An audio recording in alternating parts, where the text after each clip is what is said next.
अथ चतुर्थः सर्गः। ततः प्रहृष्टो हनुमान् कृत्यवानिति तद्वचः श्रुत्वा मधुरभावम् च सुग्रीवम् मनसा गतः। भाव्यो राज्यागमस्तस्य सुग्रीवस्य महात्मनः यदयम् कृत्यवान् प्राप्तः कृत्यम् चैतदुपागतम्।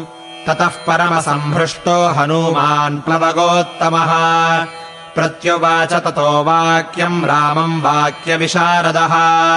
किमर्थम् त्वम् वनम् घोरम् पम्पाकाननमण्डितम् आगतः सानुजो दुर्गम् नानाव्यालमृगायुतम्। तस्य तद्वचनम् श्रुत्वा लक्ष्मणो रामचोदितः आचचक्षे महात्मानम् रामम् दशरथात्मजम्। राजा दशरथो नाम द्युतिमान् धर्मवत्सलः चातुर्वर्ण्यम् स्वधर्मेण नित्यमेवाभिपालयन्। न द्वेष्टा विद्यते तस्य स तु द्वेष्टि न कञ्चन। स तु सर्वेषु भूतेषु पितामह इवापरः। अग्निष्टोमादिभिर्यज्ञैरिष्टवाणाप्तदक्षिणैः तस्यायम् पूर्वजः पुत्रो रामो नाम जनैः श्रुतः। शरण्यः सर्वभूतानाम् द्युतिर्निर्देशपारगः ज्येष्ठो दशरथस्यायम् पुत्राणाम् गुणवत्तरः। राजलक्षणसंयुक्तः संयुक्तो राज्यसम्पदा। राज्याद्भ्रष्टो मया वस्तुम् वने सार्धमिहागतः। भार्यया च महाभागसीतयानुगतो वशी। दिनक्षये महातेजाः प्रभयेव दिवाकरः। अहमस्यावरो भ्राता गुणैर्दास्यमुपागतः। कृतज्ञस्य बहुज्ञस्य लक्ष्मणो नाम नामतः। सुखार्हस्य महार्हस्य सर्वभूतहितात्मनः। ऐश्वर्येण विहीनस्य वनवासे रतस्य च। रक्षसापहृता भार्या रहिते कामरूपिणा। तच्च न ज्ञायते रक्षः पत्नी येनास्य वाहृता। धनुर्नामदितेः पुत्रः शापाद्राक्षसताम् गतः। आख्यातस्तेन सुग्रीवः समर्थो वानराधिपः। स ज्ञास्यति महावीर्यस्तव भार्यापहारिणम्। एवमुक्त्वा धनुस्वर्गम् भ्राजमानो दिवङ्गतः। एतत्ते सर्वमाख्यातम् याथा तथ्येन पृच्छतः। अहम् चैव च रामश्च सुग्रीवम् शरणम् गतौ। एष दत्त्वा च वित्तानि प्राप्य चानुत्तमम् यशः। लोकनाथः पुरा भूत्वा सुग्रीवम् नाथमिच्छति।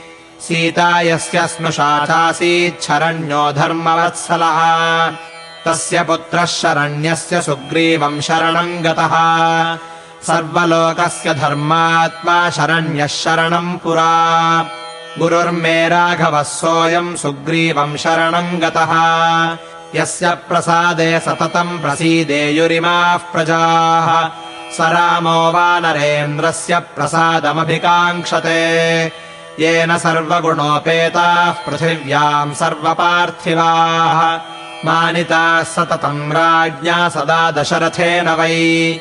तस्यायम् पूर्वजः पुत्रस्त्रिषु लोकेषु विश्रुतः। सुग्रीवम् वानरेन्द्रम् तु रामः शरणमागतः। शोकाभिभूते रामे तु शोकार्ते शरणम् गते। कर्तुमर्हति सुग्रीवः प्रसादम् सह यूथपैः।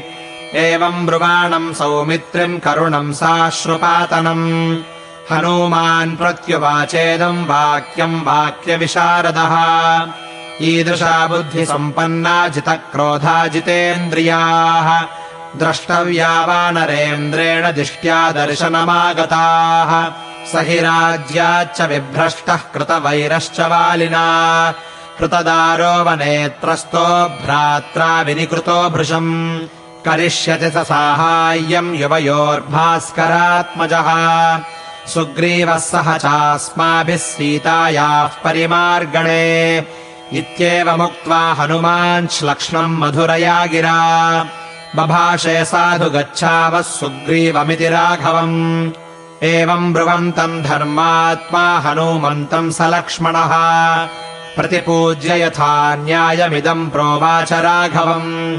कपिः कथयते हृष्टो यथायम् मारुतात्मजः कृत्यवान् सोऽपि सम्प्राप्तः कृतकृत्योऽसि राघव प्रसन्नमुखवर्णश्च व्यक्तम् हृष्टश्च भाषते नानृतम् वक्ष्यते वीरो हनूमान् मारुतात्मजः ततः स सुमहाप्राज्ञो हनूमान् मारुतात्मजः जगामादाय तौ वीरौ हरिराजाय राघवौ भिक्षुरूपम् परित्यज्य वानरम् रूपमास्थितः पृष्ठमारोप्य तौ वीरौ जगाम कपिकुञ्जरः स तु विपुलयशाः कपिप्रवीरः पवनसुतः कृतकृत्यवत्प्रहृष्टः गिरिवरमुरुविक्रमः प्रयातः स शुभमतिः सह रामलक्ष्मणाभ्याम् इत्यार्षे श्रीमद् रामायणे वाल्मीकीये आदिकाव्ये किष्किन्धाकाण्डे 4थः सर्गः।